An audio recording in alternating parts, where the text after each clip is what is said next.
I believe in giving credit where credit is due. So before we get into the episode, we are going to name our sponsors. So the sponsors of season 4 are Levo Oil. They were gracious enough to give us a home infuser to be able to make some amazing recipes this season. If you are someone who has been wanting to make infusions at home a little bit easier, definitely check out shop.levooil.com and see if there's something you just have to have in your kitchen. In addition to Temperance Home and Bar. I love Melissa. Melissa has been a true sponsor of our show, working on almost every season with us, and I just love her Botanica. Melissa goes above and beyond to ensure that all of her clients leave super duper happy and are in a better spiritual place than when they came. Please check out the show notes so you can follow her on social media and check out her Etsy page. Let's get into the episode.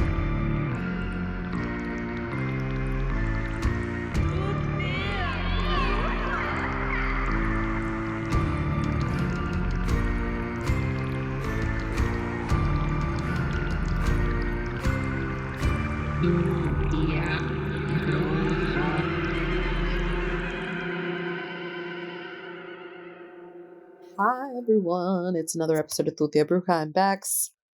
How are you doing with this Mercury retrograde? It's truly been the cherry on top of so many other things because Pluto's in retrograde right now, so you might personally be feeling a lot of cycles in your life ending, death, metaphoric death to things that you no longer need. You know how the retrograde is. Communication is off. You start to reminisce about things. I personally have been digging deep and it's been really, really tough, Like, I realized that there was a lot of stuff in my adolescence, for sure, that I never processed because there's just so many things happening at the time with my family and it was just nicer to kind of be out of the house. And I know that, that's definitely something that a lot of adolescents, have in common from when we were in that time period. In the last episode, I sort of talked about it a little bit. I've been processing a lot of feelings of unrequited love that I never processed, and that's really hard. And like I kind of mentioned in the last episode, and I think it was a little unclear, so please use this as a clarifier. I had kissed a boy when I was like in second grade, and I get it. Like, he was a little boy. He was probably like, oh, gross, still. And I get that. But that doesn't mean I didn't internalize the feelings that I had. And because of that, I just thought it was gross. And then my like living situation later, right? Like, I felt like was portraying that reality. And it was weird because I consciously remember having this thought of, do boys not like me because I'm fat? Or do boys not like me because I'm Mexican? And I would see so many cute, chubby girls around me get boyfriends. And I was like, holy shit, I think it's the latter. And I mean, I was one of maybe 3 or 4, at least in middle school when I was there. There might have been a few more. Maybe actually, no, now that I think about it, there were less than 10 of us. So yeah, it was tough. It was very tough. And, it was a difficult experience at times because it's funny. One of my buds, like, who we were in the same circle of friends, I feel like we made the conscious decision, him and I, that we would not date because that's probably what everyone expected of us. My unrequited love was a white dude, And I just feel like I internalized that situation from when I was in second grade that I was like, there's no way. And yeah, I mean, it's hard, I think, especially when you see someone date all your friends, and you're like, why not me? So yeah, I've been processing a lot of that pain. So it's really good to finally let it go, because it's like you can only make room for abundance in your life when you let shit go. And it's been something that was like hanging out in my shadow for a really fucking long time. Just let that shit go. Friendships sometimes don't work out, and that's a bummer, and it's a heartbreaking thing. But I think it should make us more grateful for the people who do have our backs 100%, that we do still have, that understand us, that we make the effort to understand them. Pillars in our life are important. I've been trying to release more content, but I apologize. Like, everything in my life is just so chaotic right now. But I'm really excited to share this episode with you because, this whole season we've been talking about plant medicine.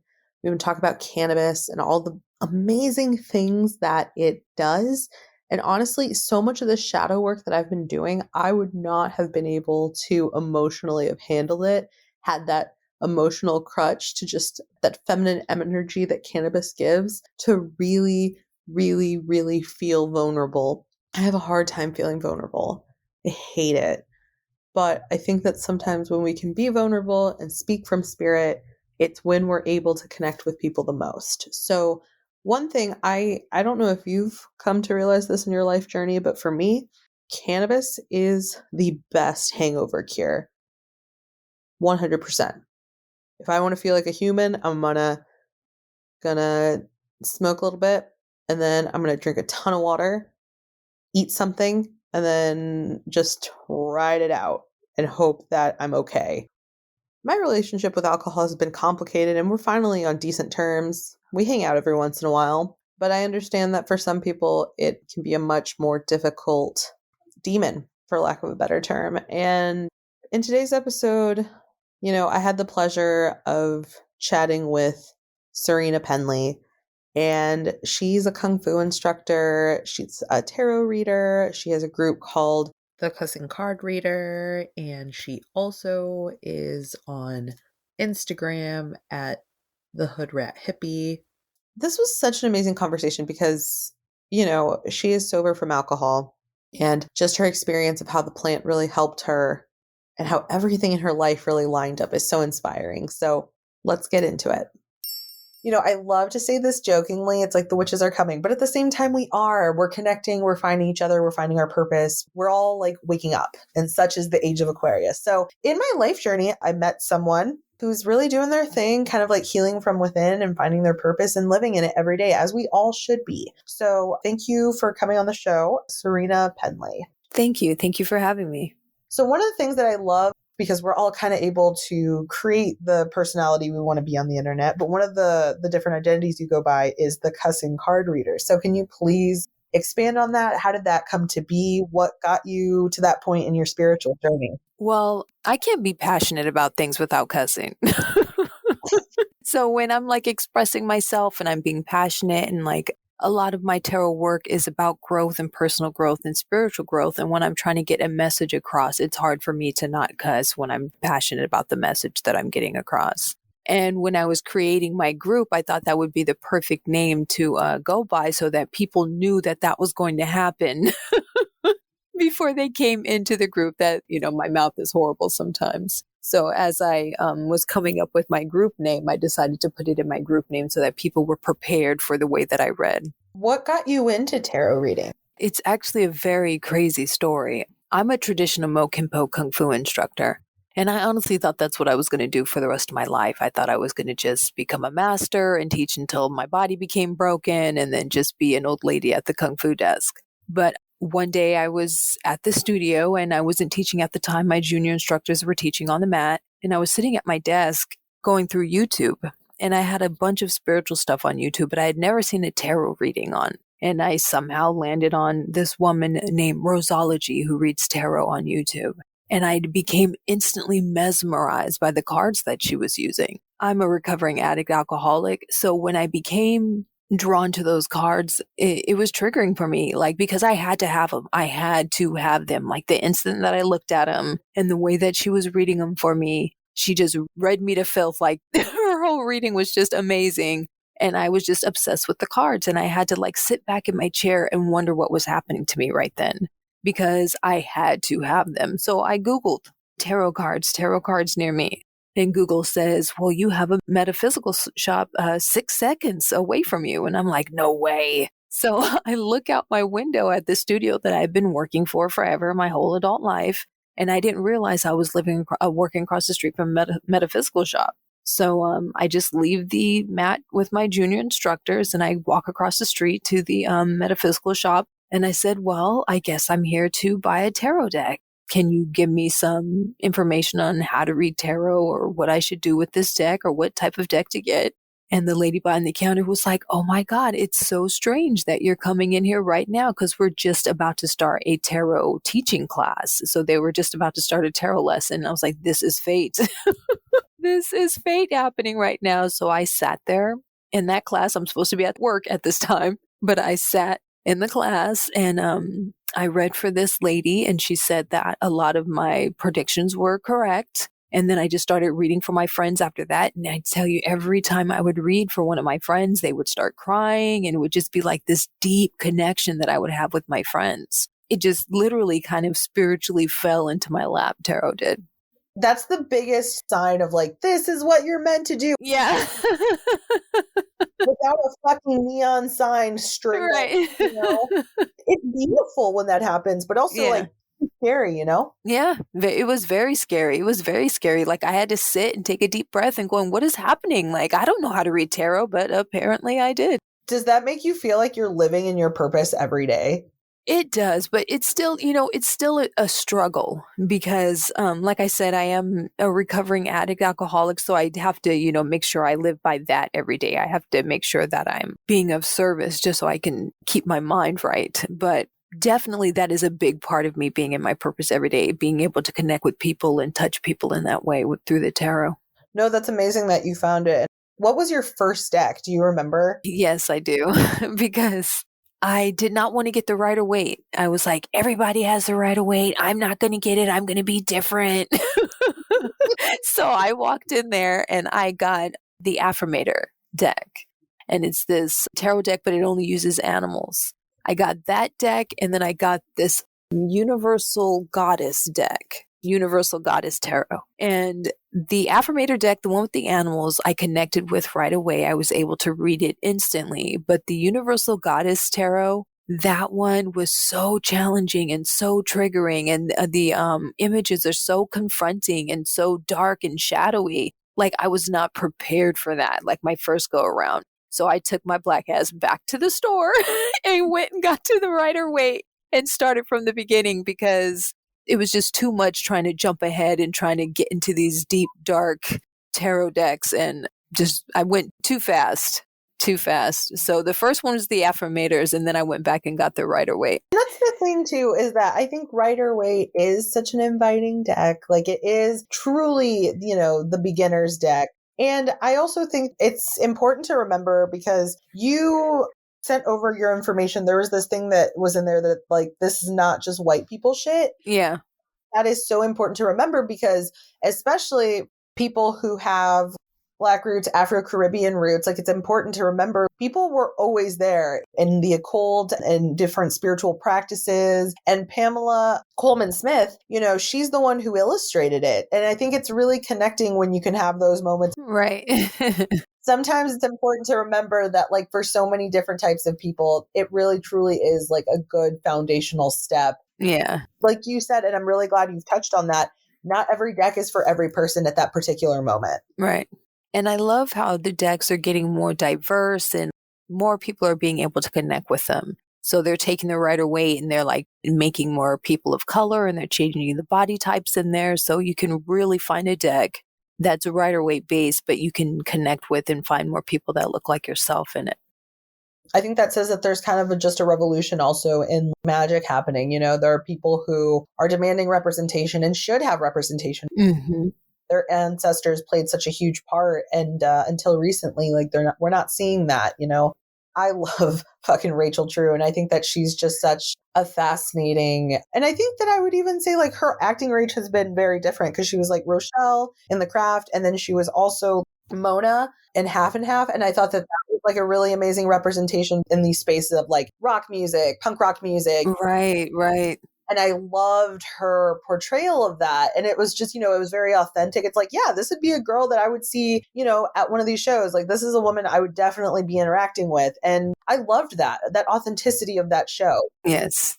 It's back on Netflix if you didn't know. Oh, that's where I caught all of it. Never caught it all the way around. Same with a couple of other shows that were on UPN at the time. So yeah, no, thanks for doing the solid there, Netflix, and just having so many different shows that people can like check out and be exposed to. Do you have her deck? I don't. Oh, get it. I want to. I don't think I'm meant to have it yet because divine timing and all that. A friend of mine, I partnered with them because I helped create a tarot deck. That was part of my learning experience because I'm a big like learn by doing person. And I was at their booth popping in because like they were carrying some of my decks and I hadn't seen their booth yet at Soulard Market here locally where I am in St. Louis. I had glossed over the fact that they were carrying it. And then when someone else had it, I was like, you have it? And they're like, I did. And so I just think at that particular moment, I wasn't meant to have it yet. So I also have told myself that maybe I'm done buying tarot decks right Oh, okay. Don't want to enable you because, yeah, I tell myself that all the time.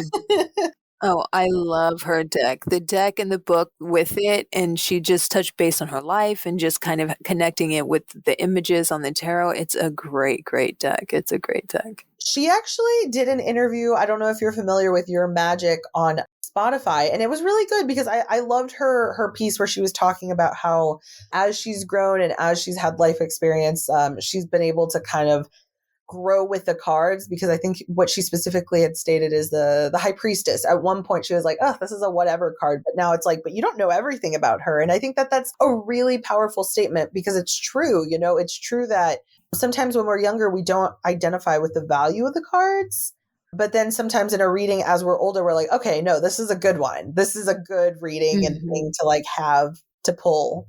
It's like it's the insight that I needed. I do have a question, because I know that you had said you are sober now. So is cannabis something you still partake in, or is that not? I do. Because I've recently been turned on to the phrase California sober, Yeah. because I was not aware of that. I am always the friend who tries to be super encouraging of sobriety, because Right. it's a hard, and I think sometimes you have to have that moment of reflection where you're like, I can't do this. But yeah, I think for cannabis, for a lot of people, it can be very medicinal. So it's like interesting. So I love the phrase California sober. And when it was explained to me, I'm like, oh God, that makes so much sense. Yeah. In the AA community, it's called being like a dry drunk because you're not really sober if you like smoke weed and don't drink. In the AA community, I suffer from a generalized anxiety disorder and the depression, so it's really helped me along with my anxiety and depression when I was kicking the alcohol. So if I didn't have weed when I was going through the withdrawals, I probably would still be drinking, because just the withdrawals from kicking the alcohol alone was just it was rough. It was a very rough period. It was hellish. It made you feel sick. It made you feel crazy. So the weed really was my medicine through the recovery process. I'm really glad that you had that as a tool when you were trying to get sober. And I'm really glad that you touched on that, because I tell this to people all the time and no one believes me. I'm like, dude, cannabis is the best hangover cure. So I can only Mhm. imagine if it helps with a hangover, how it would help in those situations where you're having to deal with really physical, terrible withdrawals, and like, Yeah. because that can be so hard. It's the hardest. It's the hardest thing to getting sober is the fucking withdrawals. They suck, man. They suck.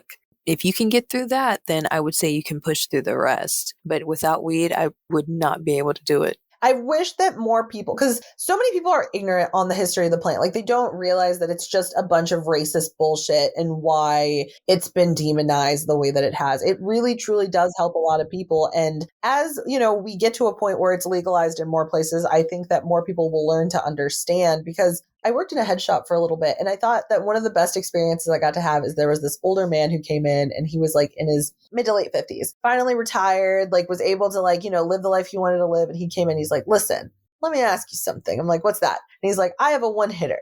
What's the difference between a one hitter and a bong? Like, how is that? And I'm like, a water pipe, sir. But anyway, what it's going to do, it's going to get you where you need to go much quicker. Like, you know what I mean? And he was like, Mhm. oh, it's like the little light bulb finally goes on. I don't blame him though, because a lot of that stuff, the technology, especially that we have to indulge in the plant, is so beyond what it was even 10 years ago, 5 years ago. Yes, yes, yes. If you would have told me 5 years ago or 10 years ago that I'd be smoking weed out of a pen that I could discreetly pop into my purse every now and then and it didn't make a smell, oh goodness gracious, I love a vape pen. I love me a good cartridge. Yes, and it's funny because like everyone obviously has their preferred methods to indulge, but sometimes you just need that little bit of relief when you're feeling. People can smoke cigarettes, and that obviously leaves a real terrible smell. Now we're moving to the point where like there is vaping for that as well. But if they're able to indulge, why can't we? If we're not hurting anybody, we're Mhm. trying to be better within ourselves, right? Yes. So is that really your preferred method? I would like to smoke flower all the time, but I got 2 kids and a husband that doesn't smoke, so I can't be smelling like weed all the time. And because I got students that are all age ranges, I try to keep the smell down. And with the flower, I get that stony look in the eye. And with the cartridge, I don't get any of that. So I smoke the cartridge for those reasons. That's really understandable because I feel that way now because I'm like, I'm with you. And also just the damage that the smoke does to the body, right? Because Yeah, yeah. it does impact you over a long period of time. I just got a PAX 3, like a vaporizer, which is amazing because you can it doesn't burn it. It's like a little conventional oven and you can repurpose it for like edibles, or you can like even smoke it again and it'll still get you where you need to go if you prefer to do it that route. And it's like, it'll save you money too in the long run. But I'm just like, whoa, look at the future that we live in. Yeah, Ardent just sent me one of their machines, and it's one of the machines where you put the weed in and it decarbs it, and then you can start making weed butter and candies and everything. I just made some weed infused coconut oil. It's so good. And here's maybe some inspiration for you too. I did a honey, made some drinks with that. We made like a creme brulee with it. That sounds wonderful. It was a lemon lavender creme brulee. I really like to get I'm a kitchen witch too, so I really like to get experimental with my food and the infusions. And so I made a hummus with an olive oil that I made. That was cool. So now how are you deciphering how much you're putting in and how much to your doses and everything? Because when I first met my coconut oil, I was really scared to take too much, so I took just a little bit, and then I had to keep doubling it to get to reach the point where I was comfortable with it. What I can suggest to you, because I always especially if I'm cooking for other people, because microdosing is always the thing you need to do to get to the point you need to get to. But I have this calculator that I found online where you can import all of the different information. It helps do all the math for you. It's like toot, toot, toot, toot, toot. And then that way I can very much calculate the dosage. Also, because if you want to put a little bit of CBD flower in it or something, it calculates what that would break down to. I realize that there's people who have never done this sort of stuff who are curious, kind of like that gentleman who was like, what's the difference between a water pipe and this? And so I think when you can try to give them the most controlled experience where you can okay, based on your body weight and this, I think you should kind of do this amount. I think it just helps make the whole experience pleasant because I've given people dosages and they were way more than they could handle. And it was a terrible experience. Kind of a psychotic situation where they're very in their head and their thoughts are racing and they've never had that. Yeah, yeah. I've been there. I've experienced it too, No, I was at work one time and my husband does not smoke. He does not partake. And I had a Rice Krispie treat and he thought it was just a Rice Krispie treat. And he ate about half of it. And then I got a text at work and he goes, I think I'm high. And I kind of sent an LOL back. And then 10 minutes later, he goes, no, I'm scared. I'm high. I had to go home from work. I get home and he's on the couch. He was like, is this real life? Are we talking right now? He was out of it. He was out of it. I had to literally slip him some whiskey to get him to calm down and lay down and go to sleep. It was hilarious. It shouldn't be as funny as it is, but sometimes it truly is, especially when you're a veteran. 2 separate occasions, I have a friend who, God bless her heart, she just always ends up taking more than she needs. And one time I'd been take only 2 pieces of this at the very most, and maybe be not at work, be at home. And she's like, I'm not a bitch. She ate half of it and she was at work and she thought she was in outer space. No joke. And then the second time, mind you, I also think that the strain, because the strain is important. It's not the only factor. It is. It is. I can't do sativa. I cannot I do love it. them. See, that's my favorite. I can't with my anxiety. I cannot do it. See, I think that I'm to the point where with my anxiety, where everything's on fire. So I'm let's keep it going. Yeah. And for me, more fire helps.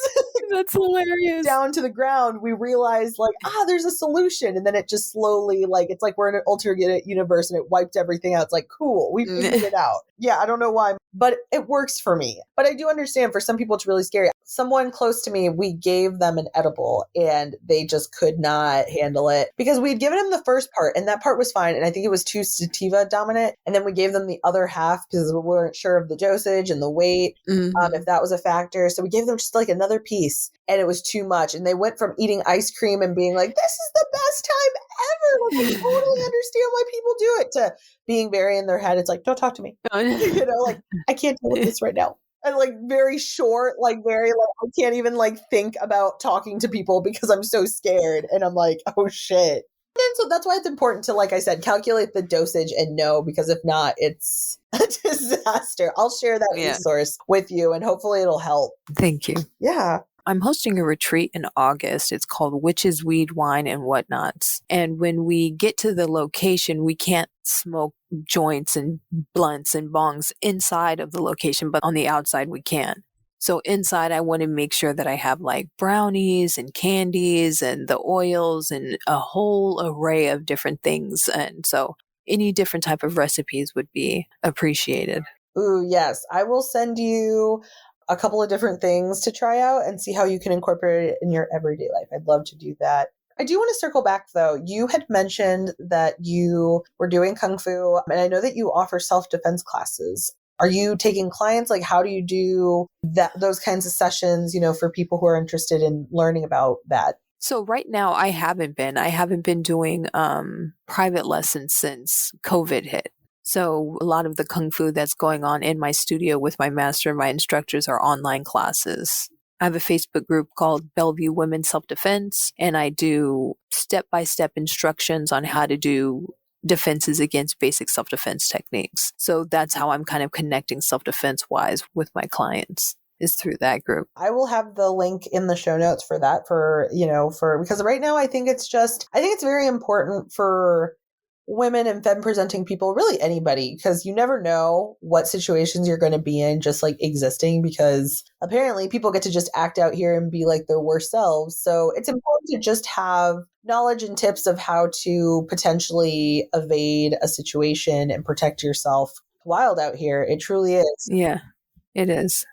And what other ways can we support you? I love everything you're doing. And I'm really glad that, you found tarot and you've been able to just live very much in your purpose and, being in service to other people. It helps you stay on the path to sobriety, because I think it's all about finding the things that just makes us better and feel more fulfilled within ourselves, I still have 5 spots to fill for my retreat. And then during my retreat, I'm combining both of my talents, my witchcraft with my martial arts. And I have my green witch friend she's a green/kitchen witch. And she's going to be teaching how to do kitchen spells as well as how to do cannabis spells. And I'm a lunar witch, so I'm going to be doing moon spells. It's a 3-night full moon event. So I'm going to be doing cord cutting spells, lunar spells, as well as teaching basic self-defense techniques, because I believe any woman who's confident in that aspect of life, it can spill over in every aspect of their life. You can find all that information at thehoodrathippie.com. You'll find my YouTube channel, my Instagram. I'm on YouTube at least once a week going live doing tarot readings, and it's all about spiritual growth. I do not do I'm not going to connect with your grandma or your uncle and do anything like that. It's all about personal and spiritual growth when I do tarot readings. So thehoodrathippie.com is where you can mainly find everything to support and find my offerings. I do tarot readings as well, geared towards shadow work and chakra and balancing. That's amazing. That's such valuable work. And I think so many people, they don't realize that when you can dig into that shadow and really eliminate some of or at least maybe not eliminate, but like heal the negative parts within yourself, it allows you to bring in more abundance and more good. So Thank you for doing that work. And thank you for coming on the show and sharing. I really appreciate you having me. Thank you so much for listening to the episode. I hope that you got something out of it. Lately, I just feel like I've been trying to just create content that feels right and authentic to me. And I hope that it resonates with you. If you do enjoy the show, please take the time, if you haven't, to please subscribe to us if you haven't already. Honestly, we are all on this journey to grow and decolonize, in my opinion. And I just hope that during this journey, I can find people who it's a domino effect sometimes. Your story can be very inspiring to someone else, and Syrena's story is very inspiring. And I hope that it might resonate with some of you out there. be sure and the best place to keep up with what's going on with the podcast, honestly, is Instagram. So be sure and follow Tutia Bruja. And if you want to follow me, I just post a lot of sad girl shit, witchy stuff, and photos of my cats. You can follow me at Bexby Casting. All right. Thanks for listening. I'm not sure when I'll release again, hopefully here soon, but it's going to be a good one. Thanks. Bye.